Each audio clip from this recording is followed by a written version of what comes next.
On va lire l'Écriture ensemble. On va regarder dans le livre de la Genèse, chapitre 28. On va lire juste quelques versets ensemble. Genèse 28.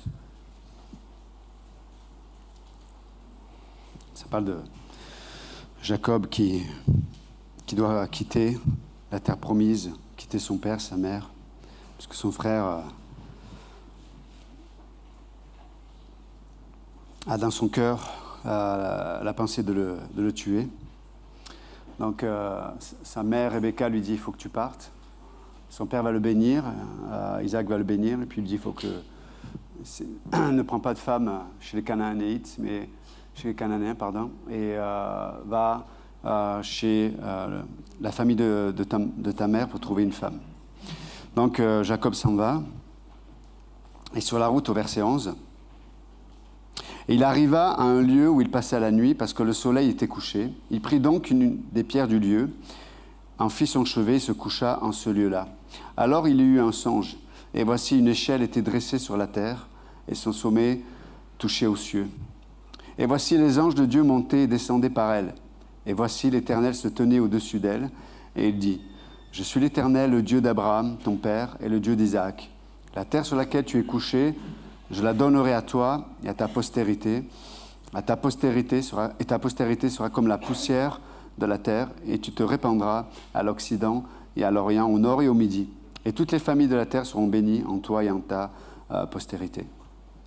Et voici, je suis avec toi, et je te garderai partout où tu iras, et je te ramènerai en ce pays, car je ne t'abandonnerai point, que je n'ai fait ce que j'ai dit.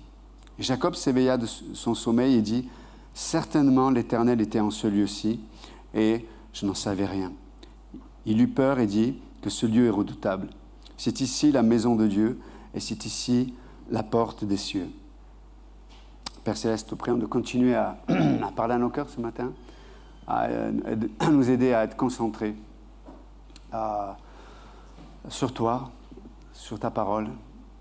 Te prions de disposer nos cœurs et de nous aider à ne pas être attirés par tout ce qui peut distraire notre esprit et nos regards.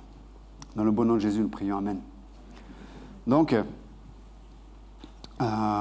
merci encore, Pasteur Georges, pour le message, l'introduction, les chants aussi. Et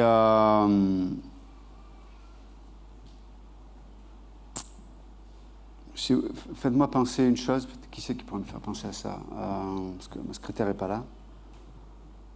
Peut-être Estelle.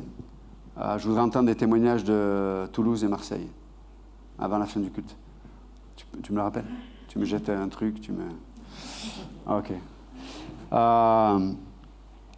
Donc, c'est un passage que tout le monde a lu, entendu, ou entendu commenter, des prédications sur le sujet, bien sûr. Mais c'est un passage important dans le contexte de Genèse. Et c'est la première fois, en tout cas, l'Écriture nous parle pas d'un événement ou d'un temps où Jacob a eu une relation avec Dieu. C'est la première fois que Dieu parle à Jacob.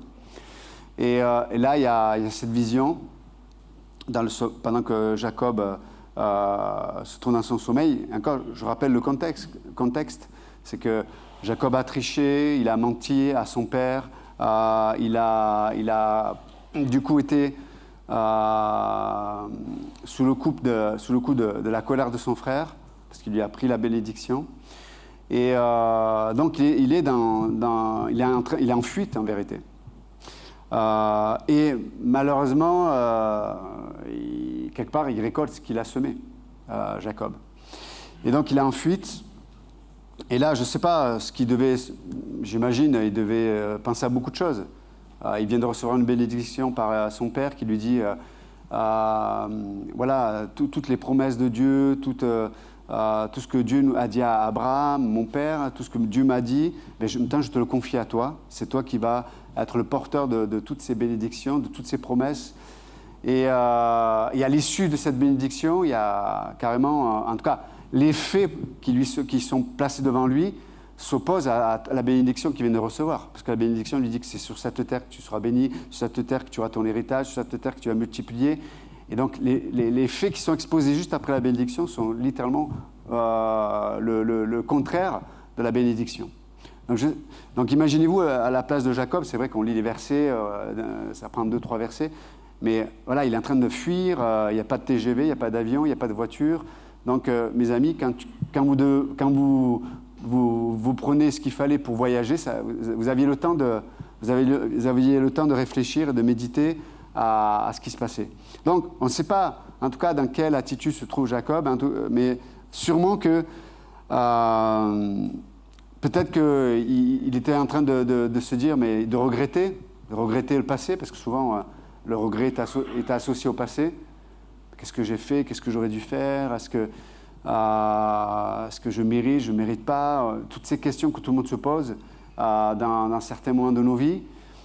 Et j'imagine qu'il pense au passé parce que dans le présent, il vit la solitude.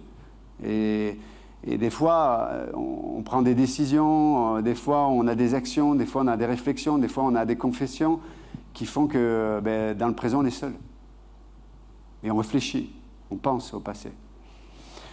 Et bien sûr qu'on doit imaginer que tout ce qu'il a entendu de magnifique, des bénédictions extraordinaires, lui, dans son présent, s'il devait considérer ce qu'il a entendu en termes de bénédictions et de promesses et son présent, on imagine bien que peut-être sa conclusion serait plutôt l'incertitude que l'assurance. Et donc dans ce contexte-là, voilà, Jacob s'arrête, il va se reposer. Et puis là, c'est ce que disait Pasteur Georges tout à l'heure, c'est que Dieu ne change pas. Dans Hébreux 13, il est parlé de Jésus qui est le même hier, aujourd'hui, pour l'éternité. Et nous savons que Dieu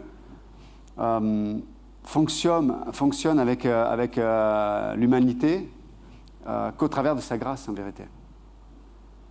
Parce que s'il fonctionnait en dehors de sa grâce, l'humanité n'existerait plus. C'est tout simple, en vérité. Donc, Dieu a un rapport avec les hommes qu'au travers de sa grâce, faveur imméritée. Et donc là, il vient au moment, on va dire, le plus...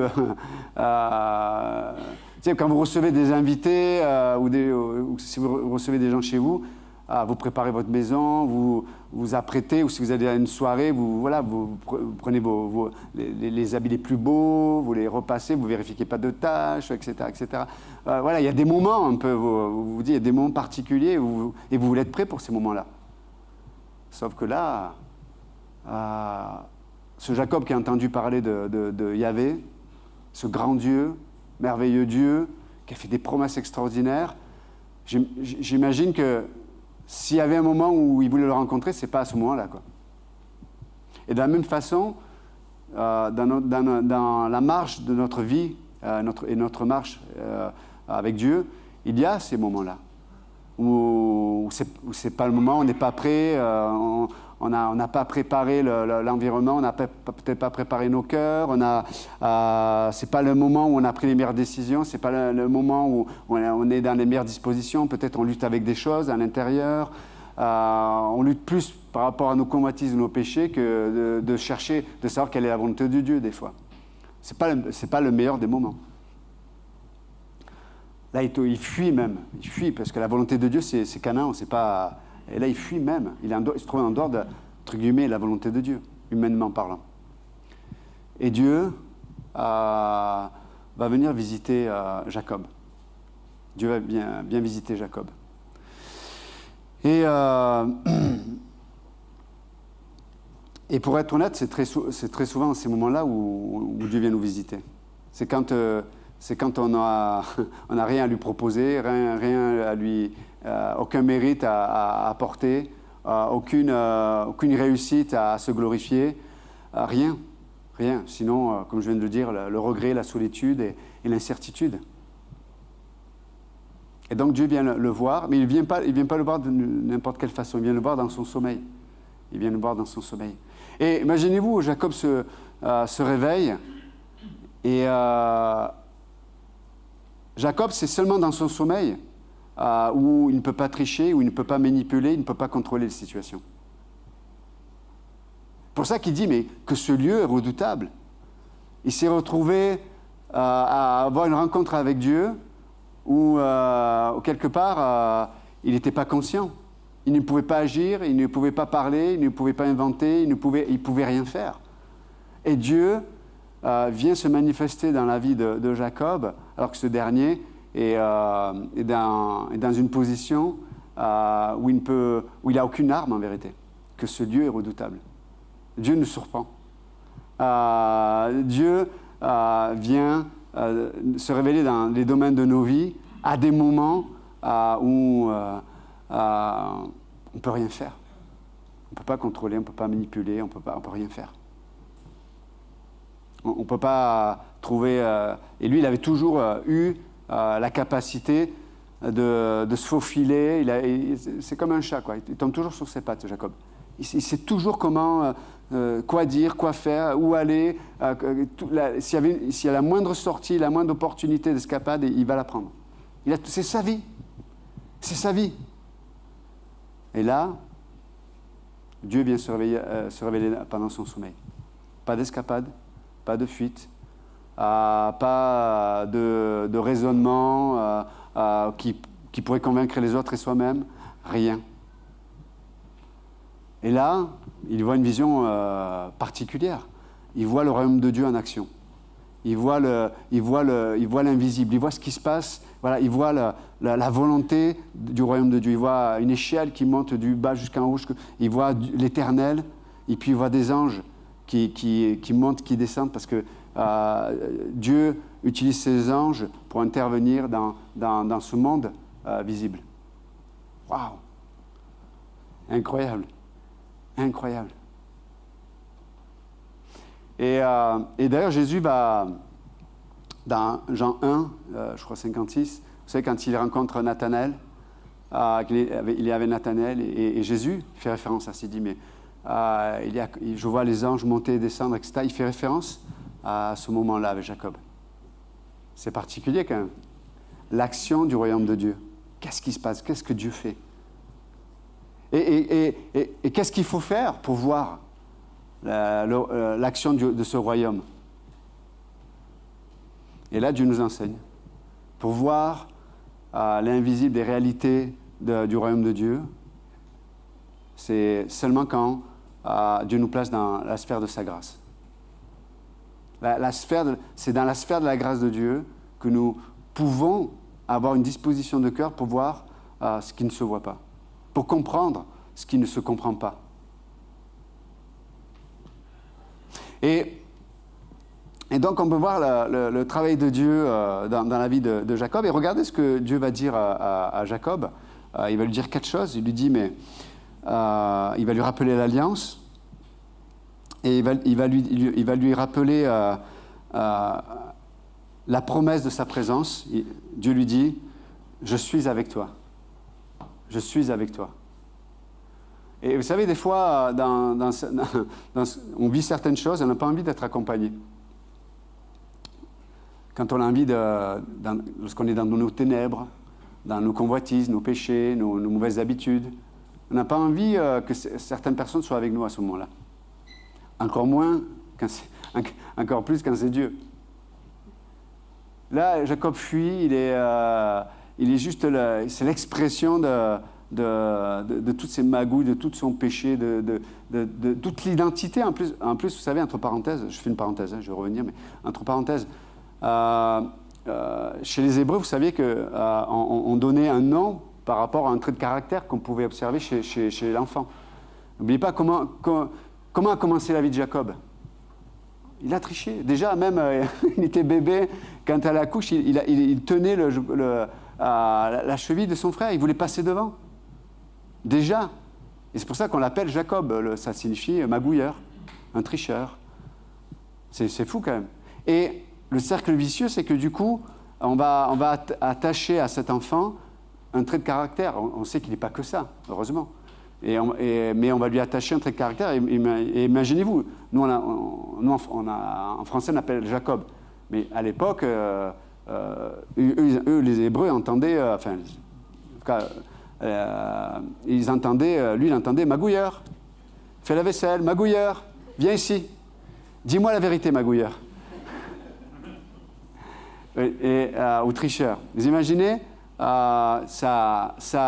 des fois, les noms, alors nous, les noms, on les donne plus comme ça, mais par contre, on donne des surnoms. C'est vrai, on donne des surnoms à des gens qui soulignent un trait de caractère.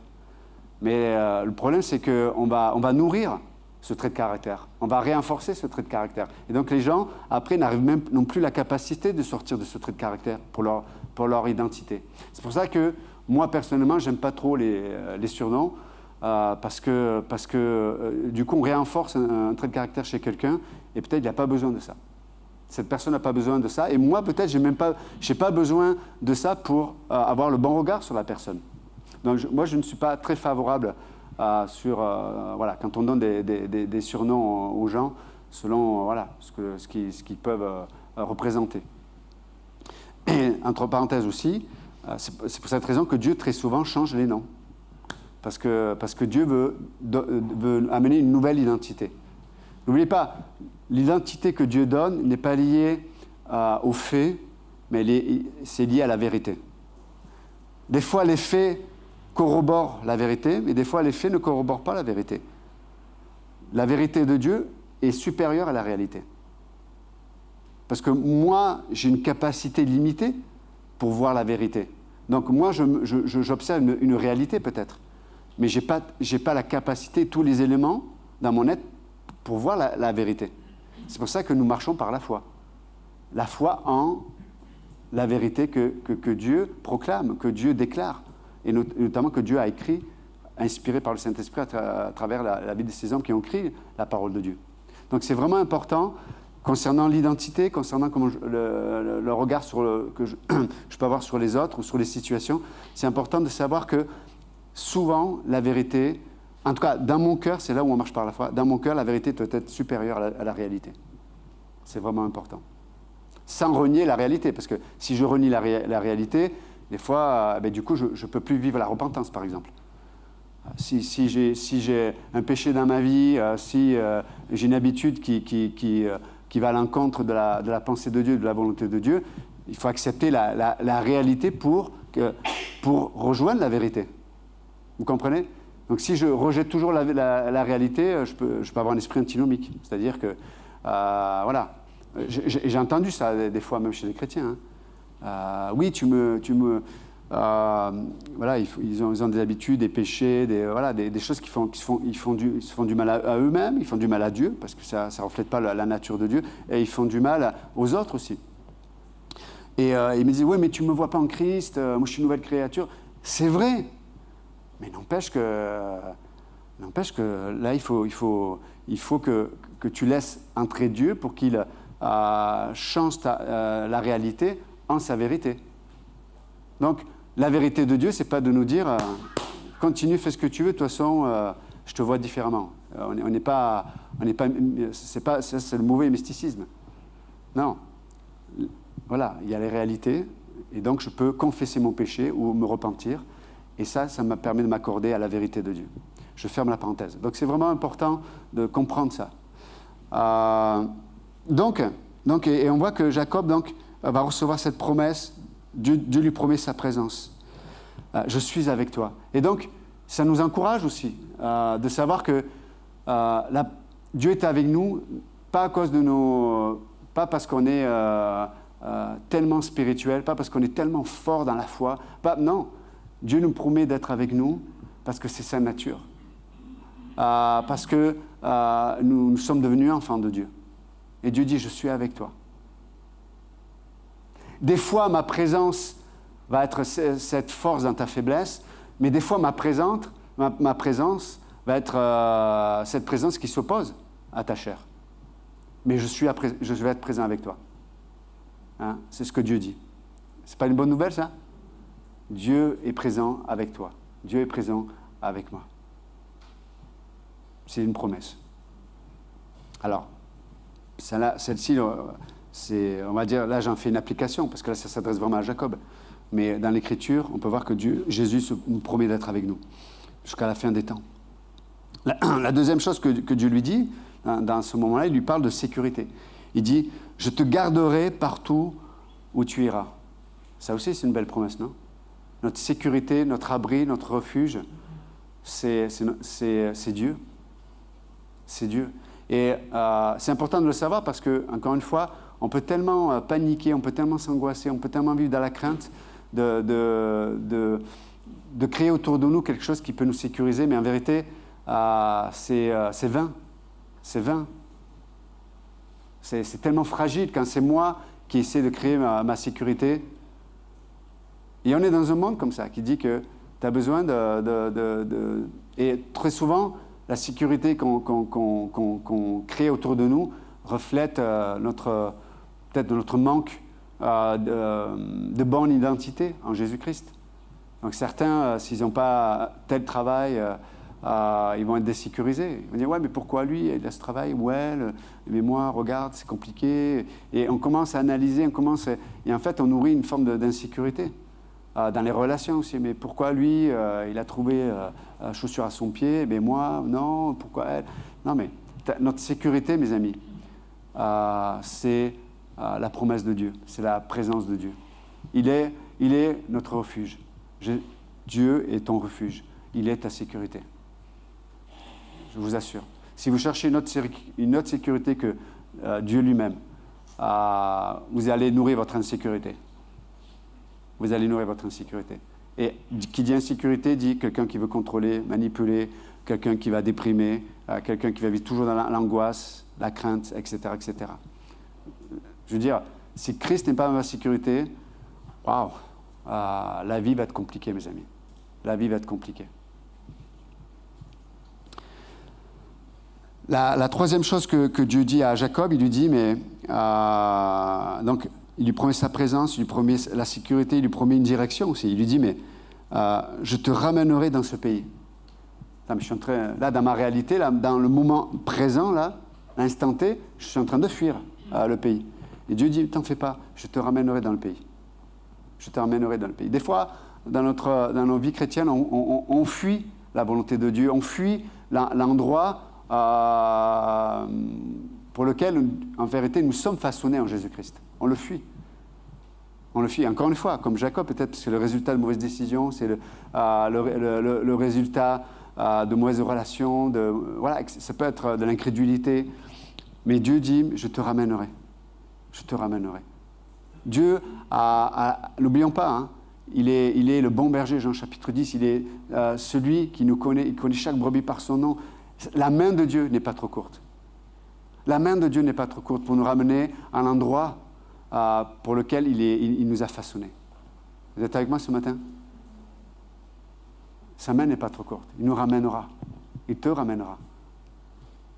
Mais si tu regardes en toi-même, si tu regardes en toi-même pour voir si tu as les capacités d'être à l'endroit où tu devrais être, mes amis, tu n'auras jamais les capacités. Et si tu crois que tu as les capacités, t'en fais pas. Les situations vont te ramener à la réalité, pour le coup. Là. Juste une goutte de plus et tu es débordé.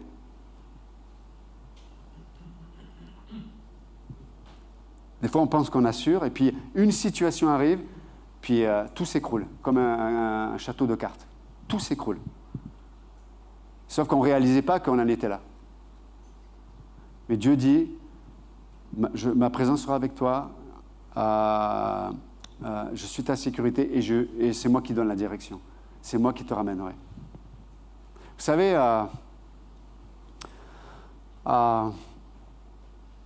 quelqu'un qui a vraiment, lorsqu'il y a une vraie vie avec Dieu, il y a toujours un esprit de grâce, en vérité.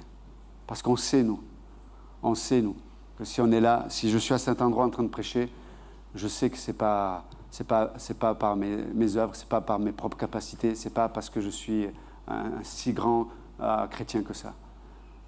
Par contre, je suis là pour témoigner que nous avons un grand Dieu qui est capable de relever.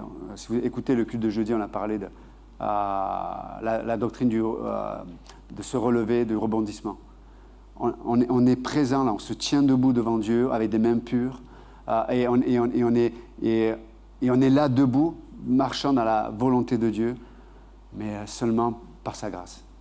Seulement par sa grâce. Et plus on se laisse, plus on est l'objet de la grâce de Dieu, et lorsqu'on l'accepte d'être l'objet de la grâce de Dieu, plus on est efficace dans les mains de l'ouvrier. Enfin, celui qui travaille. On est un outil dans les mains d'un ouvrier, et plus on accepte cette grâce, plus Dieu va nous utiliser de façon extraordinaire. Et c'est ce que Paul va dire. Il dit, mais je suis ce que je suis par la grâce de Dieu. Donc, et j'ai travaillé plus que tous, dit Paul. Plus que tous. Non pas moi, mais la grâce de Dieu en moi. Waouh. Waouh. Waouh. Et pourquoi on est plus efficace quand on se laisse remplir la grâce de Dieu? C'est que, je vais le résumer dans ce que dit Jésus. Celui à qui on a beaucoup pardonné va beaucoup aimer. Celui à qui on a beaucoup pardonné va beaucoup aimer. Hier, j'avais quelqu'un au téléphone et qui me posait... Enfin, on avait fait une formation il y a quelque temps et je lui expliquais que, bon, là, on faisait ceci, on faisait cela, une école chrétienne, un institut théologique, on est à Marseille, à Toulouse, machin. Mais, regarde, la personne, waouh, vous êtes actif pour le Seigneur. Donc, je disais à cette personne, je vais vous résumer en vérité. C'est l'amour de Dieu qui nous presse. L'amour de Dieu nous presse. Donc, ne soyons pas découragés de tout le travail que Dieu fait dans notre vie pour nous ramener à cette soif, à ce désir, à cette dépendance de son amour. Parce que c'est ça qui nous rend disponibles dans les mains de Dieu. Et dans ce processus, vous savez, tant que Dieu n'a pas fait ce processus en nous, on est agité, on est occupé avec plein de choses. Je suis occupé avec mon travail, ma maison, ma santé, occupé avec mon avenir, avec mon passé, avec mon présent. Et on est agité, on est agité, on est agité, on est agité. C'est fatigant d'être agité, hein, je veux dire. Mais quand l'œuvre de la grâce arrive à pénétrer nos cœurs, là, on l'a chanté tout à l'heure, quel repos. Quel repos. Et dans ce repos-là, on est efficace, d'une efficacité redoutable dans le royaume de Dieu. On est partout et en même temps, on sait que c'est parce que Dieu prend toute la place en nous qu'on est partout. Et je suis à tel endroit, je vais évangéliser, je prie, je machin. Et les gens de l'extérieur pourraient dire, waouh, mais il va s'épuiser, elle va s'épuiser. Non, la grâce de Dieu qui agit en moi, l'amour de Dieu qui nous presse. C'est pas un légalisme, une religiosité qui m'oppresse. C'est l'amour de Dieu qui me presse, dit Paul. Et les gens viennent te voir et te disent, oh, mais tu fais tout ça. Quoi? Je fais quoi? Je fais rien. Alors des fois, je suis un peu fatigué. Des fois, comme Pierre, la grâce de Dieu te fait que tu marches sur les eaux. Puis des fois, tu râles les eaux et tu coules. Ça arrive plein de fois d'ailleurs. Là, tu réalises que peut-être tu es fatigué, que machin. Puis dès que Dieu te ramène à la réalité de sa grâce, tu es porté par son amour. Donc, la direction de Dieu. Je te ramènerai dans ce pays. L'œuvre de Dieu en nous, c'est toujours de nous ramener à la réalité de l'œuvre accomplie. Toujours, toujours, toujours, toujours. Et c'est notre espérance, même pour les gens qu'on aime aussi, qui sont chrétiens. Peut-être qu'ils sont ils sont en fuite. Peut-être qu'ils ne marchent plus avec Dieu, peut-être qu'ils quittent l'Église, mais notre assurance, c'est pas qu'un jour ils réalisent que non. Notre assurance, c'est que Dieu est avec eux et que Dieu va les ramener. Ça, c'est extraordinaire. Et après, Dieu va donner une garantie personnelle à Jacob. Et il lui dit, je ne t'abandonnerai point, que je n'ai exécuté ce que je t'ai dit. Hein. Regardons Philippiens 6. Paul nous rappelle, il dit, mais celui qui a commencé cette bonne œuvre en vous l'accomplira pour le jour de Christ. Quel repos, non? Quel repos! Des fois, on n'est pas dans le repos parce qu'on se dit, si je ne tiens pas les rênes, tout va s'écrouler, quoi. L'Église va s'écrouler, mon mariage va s'écrouler, l'univers va s'écrouler, il faut que je tienne, quoi. Et Dieu dit, hey, non, hey, c'est moi qui ai en contrôle. C'est moi qui dirige toutes choses. C'est moi. c'est moi. Alors, ça ne veut pas dire que je me lève le demain matin en disant « Hé, ma chérie, Dieu est en contrôle. Fais-moi le petit déjeuner, je ne fais plus rien. » Il est où le pasteur? Il ramasse des champignons dans la nature. C'est le Seigneur qui s'occupe de l'Église. Bon, donnez-moi quand même mon salaire, hein. C'est jamais.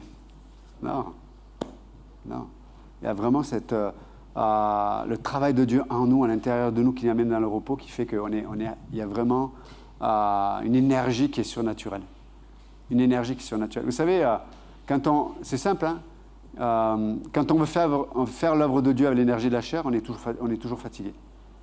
Alors, après, ça dépend. Si on a un métier difficile, je comprends. Hein. Mais des fois, on est...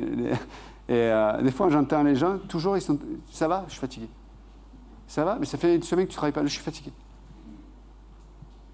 Mais du matin au soir, ils sont fatigués. Même la nuit, ils sont fatigués. Ils rêvent et je suis fatigué. Ah, j'exagère un peu, mais c'est vrai, des fois.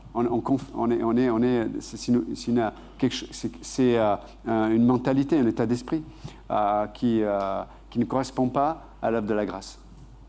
Dans Isaïe 40, il dit, hein, celui qui se confie en l'Éternel, Dieu renouvelle ses forces comme l'aigle. Les jeunes hommes et les jeunes gens se fatiguent, mais celui qui se confie en Dieu a plus d'énergie que des jeunes gens qui sont remplis d'hormones, remplis de désirs, ils ont l'impression qu'ils peuvent tout faire, les jeunes. Bon, ça dépend. Mais en tout cas, normalement, mais nous, en Dieu, quand il y a ce travail de la grâce en nous, on a une énergie qui est surnaturelle, quoi. Surnaturelle. Et ça ne veut pas dire qu'il ne faut pas avoir des temps de repos, qu'il ne faut pas... Vous comprenez, je veux être équilibré non plus. Hein, ça ne veut pas dire... on a besoin de temps juste de se retrouver avec Dieu, avec réfléchir aux choses, etc. Mais il y a une énergie surnaturelle qui nous occupe, là, qui nous porte. Donc c'est intéressant. Jacob donc, se réveille et puis la première chose qu'il va faire, il va changer le nom du lieu. Le lieu dans lequel il se trouve, c'est Luz, ça signifie, c'est intéressant, séparation. La séparation, on comprend. L'Écriture dit que la mort, c'est une séparation. Et l'Écriture nous dit que le péché a comme récompense, comme salaire, la mort, la séparation. Donc là, il se retrouve à un lieu où normalement le salaire, ce qu'il mérite, c'est la séparation. Il est dans le bon endroit, humainement parlant. Et Dieu vient dans sa grâce. Et qu'est-ce que dit Jacob? Il va changer le nom du lieu. Il va dire, c'est Bethel, la maison de Dieu. C'est la maison de Dieu. Waouh!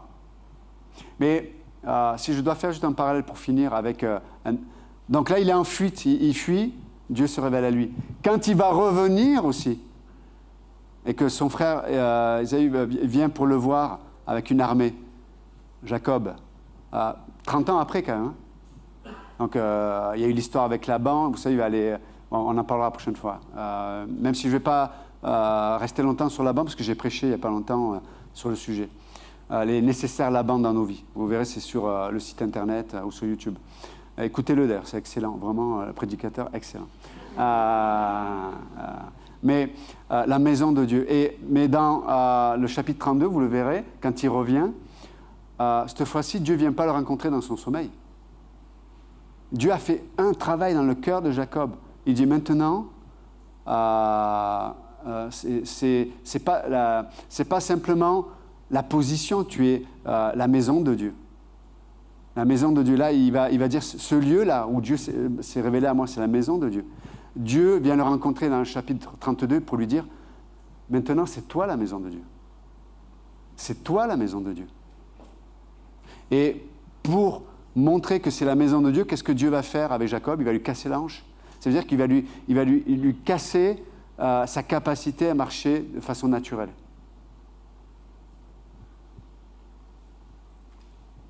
Et là, ce n'est pas Jacob qui va renommer le lieu, c'est Dieu qui va changer le nom de Jacob. Là, Jacob, il renomme les circonstances, il renomme les choses. Et c'est bien, ça crée un bon environnement pour que Dieu fasse le travail dans sa vie. À un moment donné, Dieu dit, non, je vais vraiment te préparer pour te changer, toi. Parce que c'est toi qui va être l'accomplissement de la promesse. Avant, j'ai reçu des promesses. Mais maintenant, Dieu veut que nous soyons l'incarnation de ces promesses. C'est extraordinaire quand même, non? Dieu veut incarner dans ce ici-bas, dans ma vie, ses promesses. Mais pour cela, mes amis, pour cela, une vision des choses invisibles ne suffira pas. Il faut que Dieu marque notre chair. Et Dieu va casser, briser la hanche de Jacob. Et là, il va lui donner un autre nom. Tu vas t'appeler non plus Jacob, mais Israël. Vous savez, dans notre vie, il y a plein de choses que Dieu permet, que Dieu fait. Et en vérité, peut-être c'est qu'une préparation. Au moment où on va devoir faire face à Dieu. Et le lieu où Dieu va casser la hanche de Jacob, ce lieu-là s'appelle la face de Dieu. La face de Dieu. Incroyable. La face de Dieu. Ce que Job dit, hein, avant, mon oreille avait entendu parler de toi, maintenant, mes yeux t'ont vu. Et on est tous ici, on se mettrait sur la chaise debout, les mains levées en disant, oui, nous voulons voir ta face, ô Seigneur. Et Dieu dit, ok, je vais casser ta hanche. Bon, je te verrai plus tard. Hein, je vais faire ta volonté, je vais être actif dans la maison de Dieu, dans l'église, mais face à, on va attendre un peu. Hein. Non, il faut que Dieu casse l'hanche. Il faut que Dieu brise profondément notre capacité à marcher naturellement. Et c'est pour ça que des fois, vous pouvez voir des gens qui sont brillants intellectuellement, avec des capacités incroyables. Dieu va leur briser la hanche. Parce qu'ils s'appuyaient là-dessus, même pour marcher avec Dieu, même pour obéir à Dieu. Dieu va les briser là-dedans. Certains ont une capacité sociale, charismatique, etc., etc. Dieu va les briser là-dedans. Dieu va nous briser, Dieu va briser la hanche. C'est nécessaire, mes amis. Nécessaire. Et parce que nous, on veut voir la face de Dieu. Et vous savez, quand notre vraie victoire, c'est quand, à un moment donné, Dieu arrive à nous vaincre à nous. Vous savez, Dieu nous vainc, Dieu va devenir plus fort que nous. Il va amener ce brisement. Et alors que nous avons perdu face à la puissance et à la grâce de Dieu, Dieu dit, non, tu es vainqueur. C'est ce que l'ange de l'Éternel va dire à Jacob. Non, il dit, non, c'est toi tu as gagné. Tu as gagné. Quand on arrive à un moment donné où on est défait par Dieu, c'est là on va expérimenter sa victoire. Sa victoire. Et c'est là où on va porter dans notre chair ici-bas la réalité de l'identité que Dieu nous a donnée. Ça, c'est extraordinaire. Vous êtes avec moi? Vous me suivez dans ce que je dis? Ok. Donc, non, mes amis, il y a un beau programme pour chacun d'entre nous. On est tous des Jacob en vérité. Parce que la Bible dit que le cœur de l'homme est tortueux par-dessus tout. C'est quoi avoir un corps tortueux? Non, pasteur, je suis 40 ans que je suis chrétien. J'en ai tellement vu, je connais tellement de choses que... Et Dieu dit, non, tu marches trop bien là. Tu boites, mais tu fais semblant. Moi, je vais te briser la hanche. Tu vas voir. Après 40 ans de christianisme, oui. Il a fallu 30 ans pour Jacob, mais toi, tu étais plus malin encore. 40 ans. Je vais briser ta hanche. Et quel repos. Peut-être il va marcher. Peut-être chaque fois que vous allez me voir, je vais être comme ça. Mais quel repos. Je ne suis plus Jacob, je suis Israël. C'est merveilleux. Seigneur, bénisse ta parole ce matin, qu'elle puisse faire son œuvre dans nos cœurs. Merci encore, Jésus. Juste avant qu'on finisse, on va... Vas-y, Eric. Mais... Merci, mon frère. Et juste, exactement. Et c'est la fête maintenant, c'est la fête. Vous êtes avec moi? Vous avez encore un peu de temps pour vous réjouir? Est-ce qu'on peut avoir un témoignage ou deux de